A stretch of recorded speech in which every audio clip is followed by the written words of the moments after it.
time when people danced and just couldn't stop? Sounds fun, right? Well, not when it lasts for weeks. It all happened in the summer of 1518, in the city of Strasbourg, part of the Holy Roman Empire. Out of nowhere, hundreds of people started dancing day and night. Imagine dancing so much that you collapse from exhaustion, only to get up and keep dancing. No one knew why it started, and the strangest part, no one could stop. This bizarre event lasted for weeks, leaving the whole town baffled. Even today, historians and scientists still can't fully explain why it happened. Curious to know what caused this unstoppable dance marathon? Well, you're in the right place. Stick around as we explore the wild theories and surprising impact of the dancing plague of 1518. Now, let's dive into how this unstoppable dance craze began. It all started with one woman, but things quickly spiraled out of control. Frau Troffea danced non-stop for days. No matter how tired she got, she just couldn't stop moving. Soon, her strange dance wasn't a solo act. Within days, dozens of people joined in, moving to an invisible rhythm only they could feel. The numbers kept rising and the dancing became more frenzied. Some collapsed from exhaustion, while others tragically danced until they died. The city authorities were alarmed. What started with one woman had become a full-blown crisis, and they needed to act fast. And that's how the dancing plague of 1518 kicked off. One woman's mysterious dance sparked an epidemic that baffled everyone. But how did the authorities try to stop it? Let's find out next. Now that the town was in chaos, the authorities had to act. Their solution? More dancing. Sounds strange, right? But back then, they believed dancing was the cure. So, they built wooden stages, brought in musicians, and even hired professional dancers to keep the rhythm going. Their hope? Dance the plague right out of their systems. But things didn't go as planned.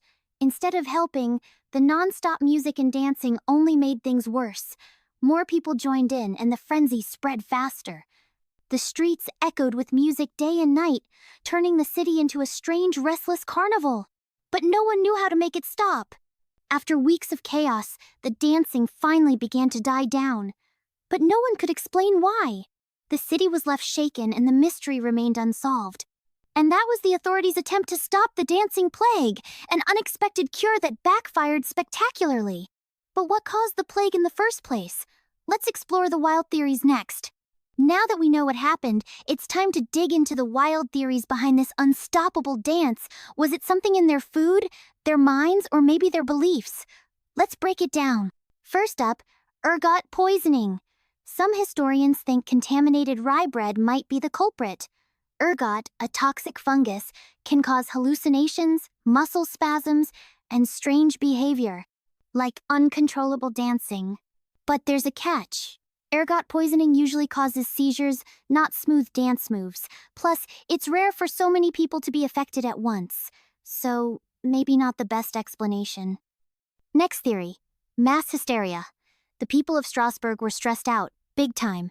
Famine, disease, and harsh living conditions weighed heavily on everyone's minds. Sometimes, intense stress can trigger strange group behaviors. And don't forget religion. Back then, people believed in divine punishment and spiritual possession. Some may have thought the dancing was a curse, or a way to avoid one. So, which theory is right? Truth is, we still don't know.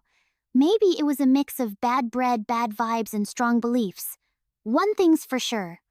This dancing mystery still has historians scratching their heads. And that wraps up the theories, each one fascinating, but none quite solving the puzzle. But don't worry, we're not done yet. Up next, how life in 1518 might hold the key to this strange phenomenon. Now that we've explored the wild theories, let's step back and see why this strange phenomenon might have happened in the first place. To understand the dancing plague, we need to take a look at life in the early 1600s. Spoiler alert, it wasn't easy. First off, poverty was everywhere. Most people worked hard just to survive, with little food and even less comfort. Imagine living every day not knowing if you'd have enough to eat. Talk about stress. And then, there were diseases, lots of them. Without modern medicine, illnesses spread fast and hit hard. Plagues, fevers, and infections were part of life. No wonder people were constantly on edge. Religion played a huge role too.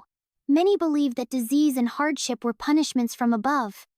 Superstitions and fear of divine wrath were part of everyday life, making people more vulnerable to panic and collective fear. Put all that stress together, hunger, sickness, and fear, and you've got the perfect recipe for something called mass psychogenic illness. Basically, when people are under extreme stress, their minds and bodies can react in strange ways, like uncontrollable dancing. So, while the exact cause of the dancing plague is still a mystery, the harsh life of the 1500s definitely set the stage for something weird to happen, and that wraps up our look at life back then.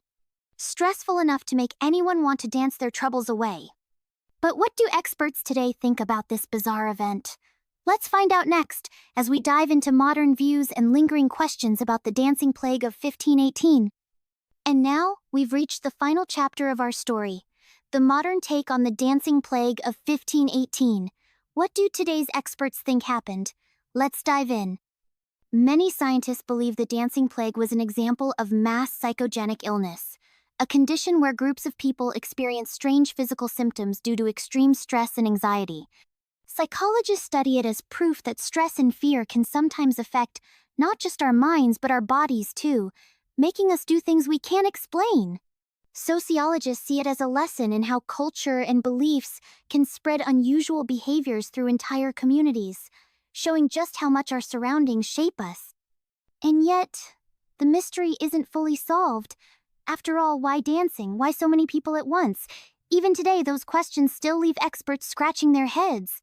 And that wraps up the story of the dancing plague of 1518, a tale of unstoppable dancing, baffled doctors, and a mystery that still puzzles the world.